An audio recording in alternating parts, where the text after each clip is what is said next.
আসসালামু আলাইকুম সবাইকে। সবাই কেমন আছেন? আশা করি সবাই ভালো আছেন আর আপনাদের দোয়ায় আলহামদুলিল্লাহ আমরাও ভালো আছি।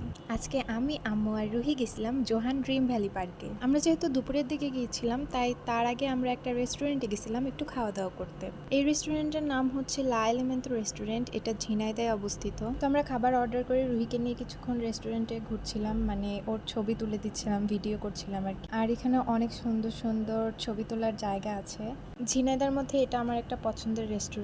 আমি আর আম্মু দুইটা সেট মেনু অর্ডার করছিলাম। এই যে আমাদের খাবার চলে এসেছে, তারপরে আমি, আম্মু আর রুহি খাওয়া স্টার্ট করছিলাম। রেস্টুরেন্টে আমরা বেশিক্ষণ ছিলাম না, খাওয়া দাওয়া শেষ করেই আমরা ড্রিম ভ্যালির উদ্দেশ্যে রওনা দিয়ে দিয়েছিলাম। তো রুহি অনেক বেশি খুশি ছিল ও যখন শুনছে যে আমরা পার্কের উদ্দেশ্যে যাচ্ছি। ও সবাইকে হাই দিচ্ছিল, এই যে আম্মু এখানে হাই দিচ্ছে। এই যে আমরা চলে এসেছি জোহান ড্রিম ভ্যালি পার্কে। তো এখানে ঢুকতে জন প্রতি 60 টাকা দিয়ে টিকিট কিনতে হয়। এটা হচ্ছে ড্রিম ভ্যালি পার্কের প্রবেশ মুখ। এখানে বিভিন্ন সময় অনেক ধরনের পিকনিক করতে আসে মানুষজন, যেমন অনেকে ফ্যামিলি পিকনিক করতে আসে বা অনেকে স্কুল থেকে পিকনিক করতে আসে। পার্কে ঢোকার সাথে সাথেই আপনারা কিছুক্ষণ হেঁটেই এই রেস্টুরেন্টটা দেখতে পারবেন। এই রেস্টুরেন্টের নাম হচ্ছে জল তরঙ্গ রেস্টুরেন্ট। তো আমরা এখানে গেছিলাম একটু আইসক্রিম খাওয়ার জন্য আর ঠান্ডা পানি কেনার জন্য।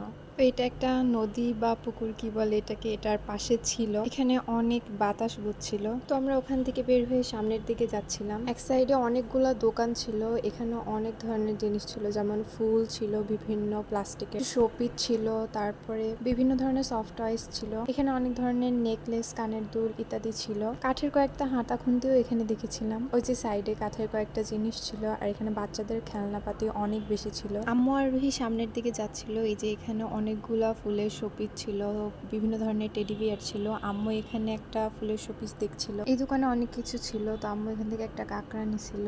আর এখানে অনেকগুলা শোপিস ছিল যেখানে লেখা ছিল ঘুরে এলাম ড্রিম ভ্যালি বা জোহান পার্ক। তো আমরা ওখান থেকে যে সামনের দিকে এগোচ্ছিলাম। আর এখানে একটা সাইকেল টাইপের ছিল, এটার ভিতরে অনেক গাছপালা লাগানো ছিল। তো ওই জায়গা থেকে সামনের দিকে গেলে এরকম একটা ব্রিজ পড়বে, আর এই ব্রিজের দুই পাশে অনেক গাছ লাগানো ছিল, মানে ফুল গাছ লাগানো ছিল আর কি। অনেক সুন্দর সুন্দর ফুল ফুটেছিল এখানে। আর ফুল ছেঁড়া নিষেধ, ফুল ছিঁড়লে 500 টাকা জরিমানা দিতে হবে। তো এই যে আমরা এখানে সামনের দিকে যাচ্ছিলাম। এই যে এটা হচ্ছে একটা পিকনিক স্পট।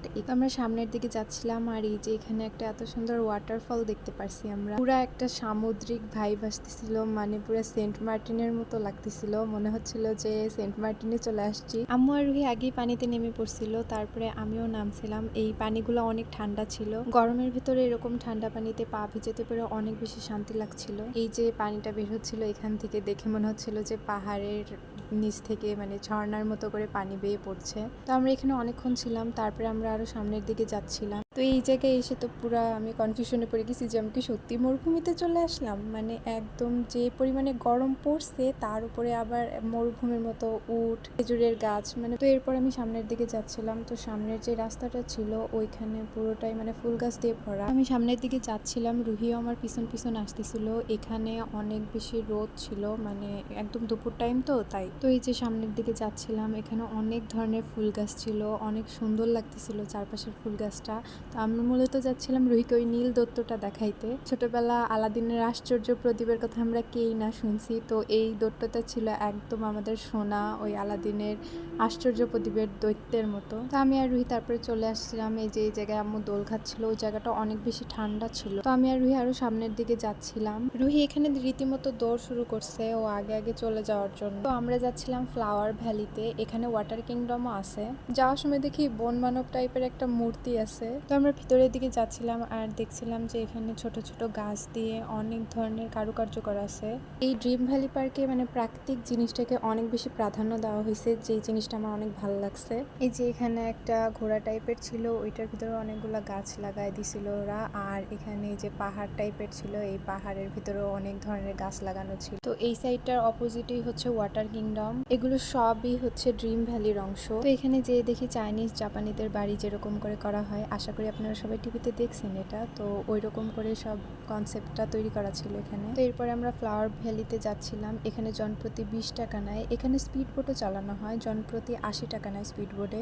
এই যে এখান থেকে ওয়াটার কিংডম দেখা যাচ্ছে। তো আমরা সামনের দিকেই যাচ্ছিলাম, ভিতরেও দেখতেছি অনেক গাছপালা লাগানো আর অনেক সুন্দর লাগতেছিল। তো আমি এই পাশ দিয়ে যাচ্ছি আর তখন দেখি যে ও পাশে গাছ দিয়ে ড্রিম ভ্যালি লেখা, এটা অনেক সুন্দর লাগছিল দেখতে। তো তারপরে আমরা সামনের দিকে যাচ্ছিলাম অ্যান্ড এখানে অনেক কিছু ছিল, যেমন এই যে এখানে কয়েকটা আইসক্রিমের থিমের করা মানে গাছপালা রাখার টব ছিল। এখানে একটা রং তুলির প্যালেট ছিল, এই প্যালেটের উপরে অনেক গাছপালা লাগানো ছিল। এখানে একটা জন্মদিনের কেক থিমের শোপিস বানায় রাখছিল, রুহি এটার উপরে উঠে গেছিল। তারপর একটু সামনের দিকে যাচ্ছিলাম, এখানে খরগোশদের ফ্লাওয়ার শপ ছিল, এটা অনেক কিউট ছিল। রুহি এখানে অনেকক্ষণ ঘোরাফেরা করছিল। তো তারপরে আমরা চলে গেছিলাম অপোজিট সাইডে। এই অপোজিট সাইডটাতে ময়ূরের পাখার ভিতরে অনেকগুলো গাছপালা লাগানো ছিল। তারপরে আমরা সিঁড়ি দিয়ে উঠতেছিলাম আর এখানে চাইনিজ একটা ফিল আসতেছিল। তো এই যে এখানে অনেকগুলা গাছপালা ছিল, গাছপালার ভিতরে লাভ শেপের পাতা লাগানো ছিল। উপর থেকে এই জায়গাটা অনেক বেশি সুন্দর লাগছিল আর আমি চাচ্ছিলাম যে পুরোটার একটা শট নিই, আর পরে এটা নিচ্ছিলামও, অনেক সুন্দর লাগছিল। রুহিও অনেক বেশি খুশি হয়ে গেছিল, ও দৌড়াদৌড়ি করতেছিল, চারপাশটা অনেক ভালো করে দেখছিল। এটা ছবি তোলার জন্য বা ভিডিও করার জন্য অনেক সুন্দর একটা জায়গা। এই যে আমি চারপাশটার ভিউ দেখাচ্ছিলাম আর এটা অনেক সুন্দর লাগছিল। তো তারপরে আমরা এখান থেকে নেমে আবার চলে যাচ্ছিলাম। এখান থেকে ওই যে ওয়াটার কিংডম দেখা যাচ্ছিল।